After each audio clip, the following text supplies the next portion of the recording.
Ernie's Incredible Illucinations, by Alan Ayckbourn. Characters: Ernie, Mum, Dad, Receptionist, Doctor, Officer, Auntie, the 1st of May, Barker, 2nd Barker, 3rd Barker, 4th Barker, Referee, Timekeeper, Man, Woman, Kid, Saracen, 2nd Man, Lady, Attendant, Tramp, Girl, Librarian, Lady, Librarian, Patients, Soldiers, Crowds, Boxers, etc. Scene: at one side of the stage, a doctor's waiting room. It is filled with an assortment of miserable-looking patients, coughing, wheezing, sneezing and moaning. Amongst them sit Mr. and Mrs. Fraser and their son Ernie. If you ever want to feel ill, just go and spend a happy half hour in the doctor's waiting room. If you're not ill when you get there, you will be when you leave. A man enters, having seen the doctor. He is moaning. He crosses the waiting room and goes out. The other patients look at him and sorrowfully shake their heads. The receptionist enters.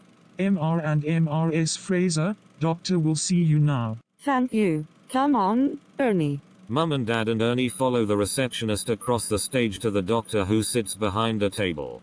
Morning, doctor. Receptionist leaves. Mr. and Mrs. Fraser, is that it? That's right. I'm Mrs. Fraser, and this is my husband, Mr. Fraser, and this is our son, Ernie. Ah yes, Ernie. I've been hearing all sorts of things about you, young Ernie. Now, what have you been up to? Illucinations. I beg your pardon? Illucinations. Oh, yes, quite, yes. What my husband means, doctor, is that Ernie has been creating these illusions.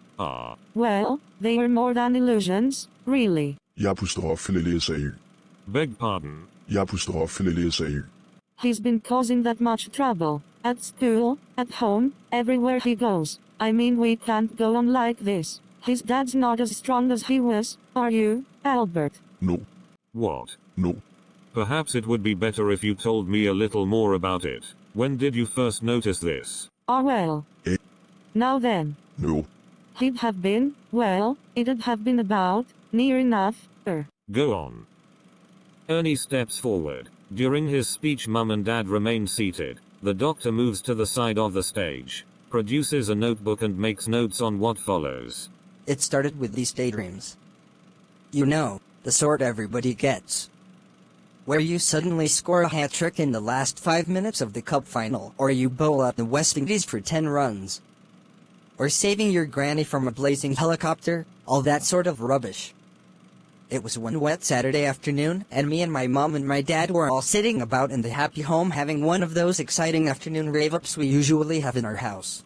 Ernie sits at the table in the doctor's chair and starts to read a book. Mum has started knitting and Dad just sits, gazing ahead of him. A long silence. It was all go in our house. Pause. I thought you'd be at the match today, Albert. No today. Not often you miss a game. Tiré playing away. Oh. In Birmingham.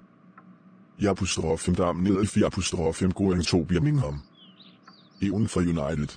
Meanwhile, while this exciting discussion was in progress, I was reading this book about the French wartime resistance workers and the dangers they faced. Often arrested in their homes. I started wondering what would happen if a squad of soldiers turned up at our front door, having been tipped off about the secret radio transmitter hidden in our cistern. When suddenly, the tramp of feet and squad of soldiers comes marching on and up to their front door.